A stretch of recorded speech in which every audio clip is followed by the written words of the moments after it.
Hello there, I am going to teach you how to make a beak style mask, cloth face mask that can be washed and reused over and over. I've been doing this since the coronavirus quarantine, and I started out making these for friends and family, and then I heard that there was a local food bank that was in trouble and had needed more money because their clientele had doubled.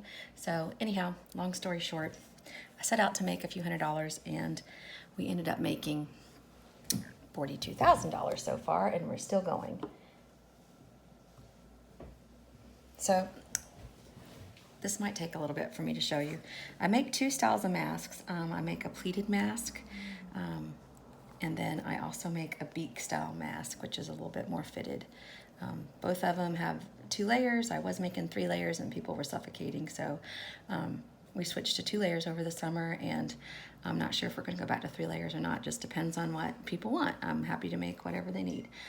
I get lots of donations for fabric, so right now I'm working on just making some fall prints, and then I'm also making some blueprints for the local Chapin area where we live. It's all different shades of blue, really, is what our town's known for. So I'm going to start with the beak style. I use 6x9 cloth for all of them. I just take whatever kind of cloth I get as donations or whatever, make sure it's washed, and then the sheets are cut into 6x9 squares. So I take 2 squares and I put the pretty sides together, but in this case they're solid, so I don't have to worry about a pattern. So put them together, and then I use, well, this one's for the pleated, so I'll just go ahead and make the pleated one since I guess I've got that on my mind. So to do the pleated style mask, I put both sides together, make sure that they line up, because sometimes I have a little wonky square and it's not quite a square. Then I go about 1 inch from the top, then 1 inch from the bottom. We'll clean all these little strings up later. It's amazing how that happens. So I'm just gonna pinch these together. Then I'm gonna do the same thing on the other side.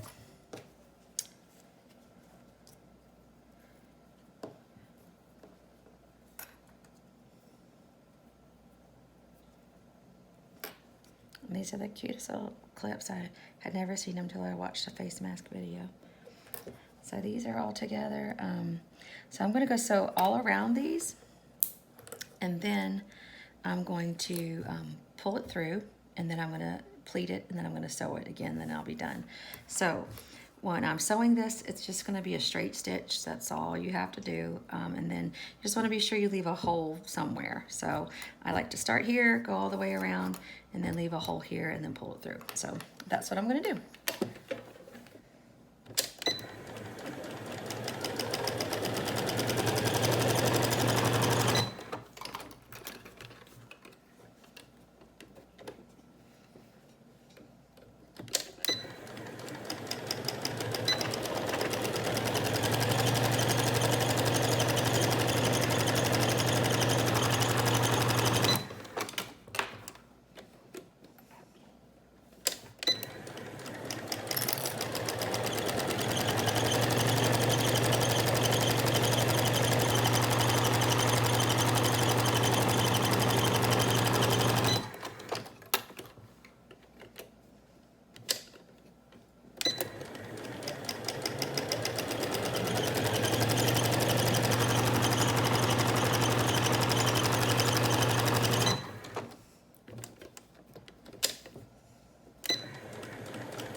Whoops.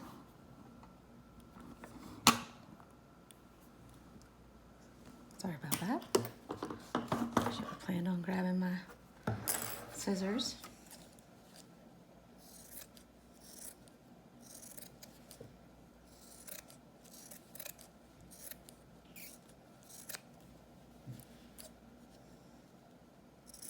I'm just trimming all the way around it, just so it's not so bulky when I go to sew it. Also, I need to make sure ooh, that's almost too close. Gotta just make sure that I grab both sides of it. We say here that we aim for protection and not perfection. Sometimes, like I said, they're not perfectly cut. Okay, so got that trimmed and pull it through.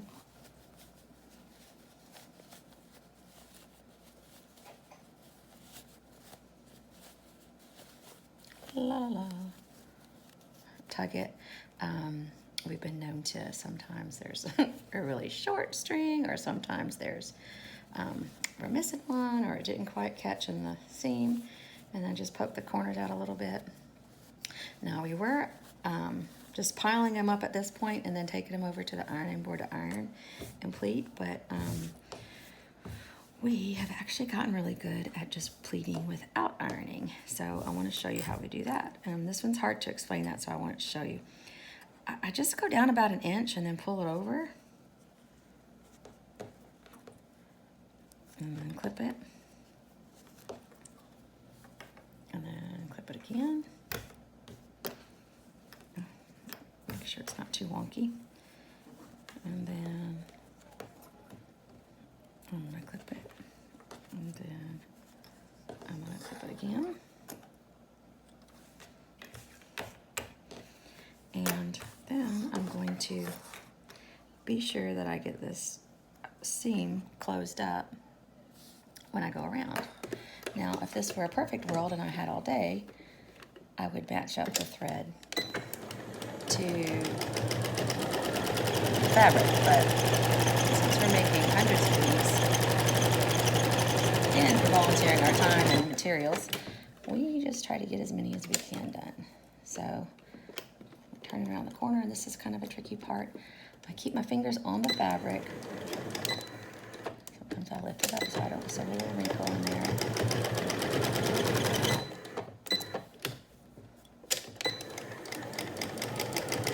And I'm just going around the inside.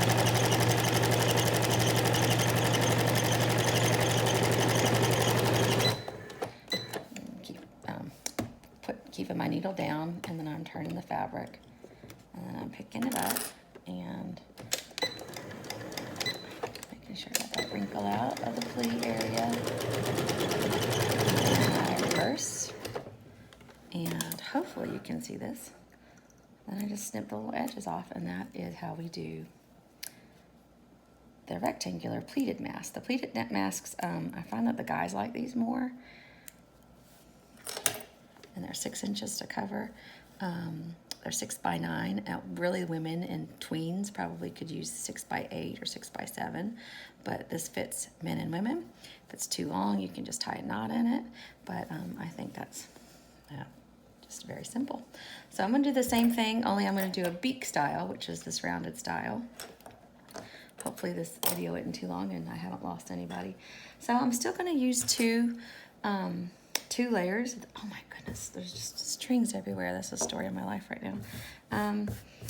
We'll get those off when we're done. Actually, I'm gonna cheat and fold it this way so those strings can stay. So I'm gonna use the very same fabrics, 2 of these, and they're 6 by 9, and I am going to use a piece of chalk, if I can find it. Maybe I'm not. Well, I'm going to use something else. I'm going to use a China pen, and I don't know why it's called China pen. Okay, so I'm going to use this little grease pencil / China pen, and I'm going to fold the fabric directly in half. So my fabric is directly in half, 6 by 9 fabric. And I'm going to put this template on the very edge. So the template is on the very edge right here. And you can see I've written on my template, just sew this much. So I'm going to trace it from here on up. And usually when I do this, I'll do like 20 of them at a time. I've got some down here ready to sew that I've already worked with. So I'll do a whole bunch at one time. And then I'll just sew the first part of it and then I'll go back and trim, and then I'll finish it up. So it's an easy process, but okay. So the first thing you do is fold it, and then you trace it, and then you sew this much of it, and then you pull it off, and then you trim it, and then you put it together with the other piece. So that's what we're gonna do. Oh, also for the elastic, I like to do 5.5 inches for the rounded beaks. So I've got my little cheat sheet up here. It had numbers on them, but they've faded. I've used black permanent marker to get my ruler up here because it was kind of a pain. It's kind of hard to, oh well, that's already perfect, 5.5 inches. It's kind of hard to measure that. So I'm just gonna sew from here to here. Like I said, I would normally sew like 20 of these just to have like a bunch of them back. Just sew rounded along that edge, and then I back stitch at the beginning and at the end.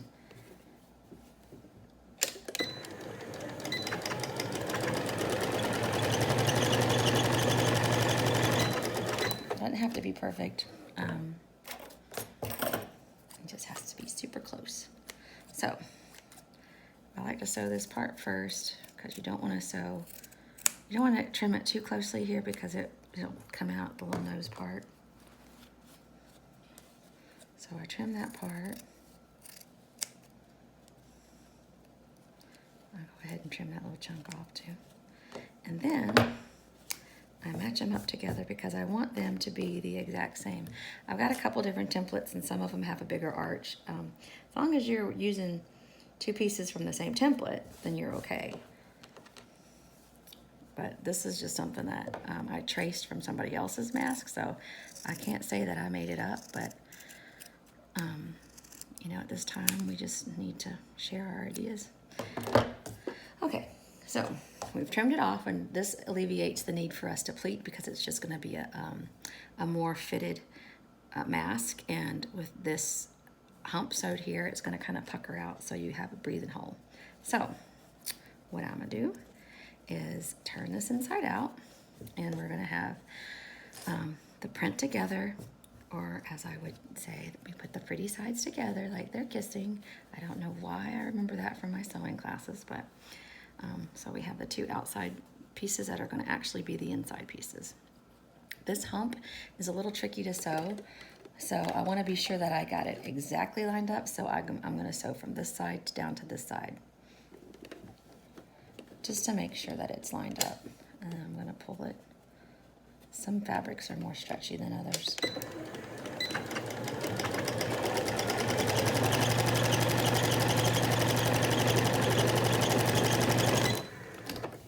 Okay, so this is something that I don't really know the technical terms for. I'm just going to slide that little piece up there, and I'm going to hold it down with my presser foot. And then this bottom piece, I'm going to go about 1/2 inch from the bottom. And I'm just going to sew, and I kind of like to back stitch where there's elastic. And then I pick it up, and I turn it over and make sure I caught caught it on both sides. That looks like just a tad bit uneven, so I'm going to sew it up. And now we're going to go from that corner to this corner.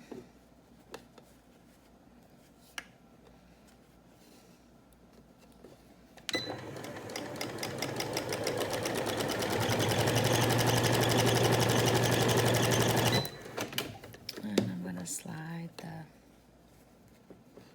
elastic in here.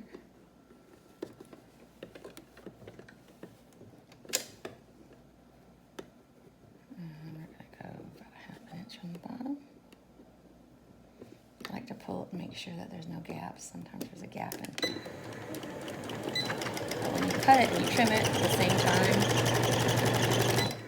then you know that it's going to work. Okay, so don't forget, we're going to close this up, but don't forget we got to leave a hole for us to scooch that, to pull that through.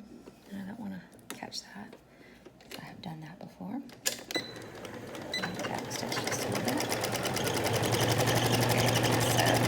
Stop, leave a hole, stitch some more.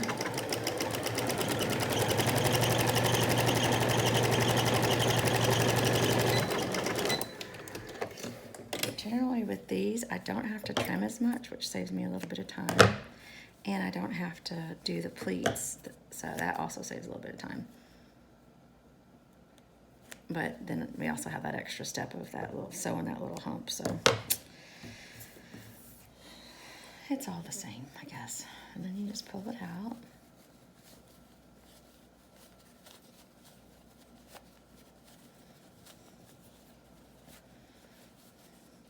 Give it a little tug. Make sure that they're both in there and they're not too wonky. Then I just take my finger, or I have a plastic pencil that I keep up here too, to kind of poke the edges out, but don't poke them too hard because you can poke a hole in it. Oh, that happens. Oh, I'm so glad that happened while I was filming because I do that so often. I didn't check that corner real well. So I just fold it back out and sew again. Oh my goodness, that was bad.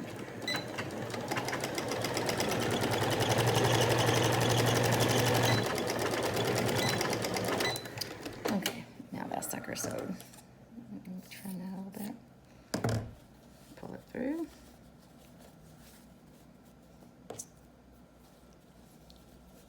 You can use your fingers. I just like to, oh my goodness. See, that didn't catch very well too. Now I feel like they're just giving me a hard time. Poke that back out. And I'm just gonna run another seam there. It had caught okay, but you know, these are getting washed and used so much that I just wanna be sure that it's a good strong hold on there. I don't know if you saw that or not. It was just barely sewn on there. But we always make sure that everything's sewn on good because we don't want anybody to have a wardrobe malfunction while they're wearing their mask out in public and get, you know, rocked or tased. Okay, so everything looks good. I'm gonna poke it out again. I made myself look really bad now, but you get to see all of me. Poke, poke, poke, poke, poke, poke, poke. Stick my finger in there, just make sure that it's poofy. This is the challenging part to sew, but I'm gonna show you how to do it. It took me a while, so. Okay, so now I'm gonna pull it tight. Trim my little strings.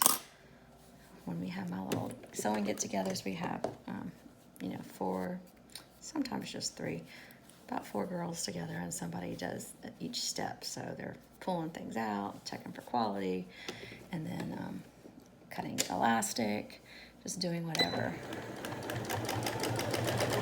So make sure that everything's done right.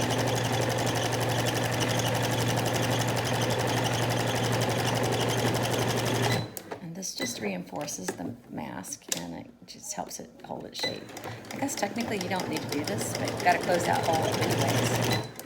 I like to have one nice clean seam. Sometimes that doesn't happen. Okay, so I found out the best way to sew this hump area is to kind of push it through.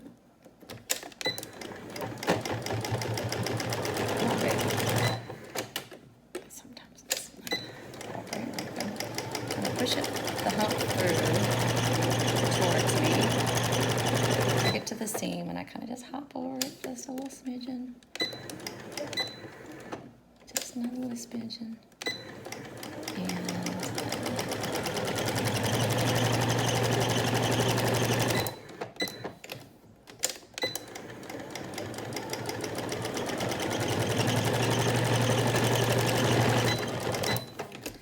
voila, we've got 2 Chapin blue masks ready to go.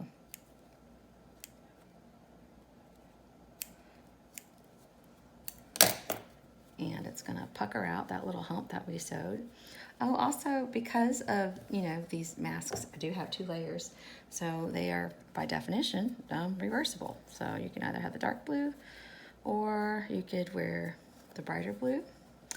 But for our designs, like we have the little kitties and we have skulls and we have other things for doing matching leaves and pumpkins on the other side. So we've got a lot of variety, but that's how you do it. And if you would like for me to mail you this little template, I'm happy to.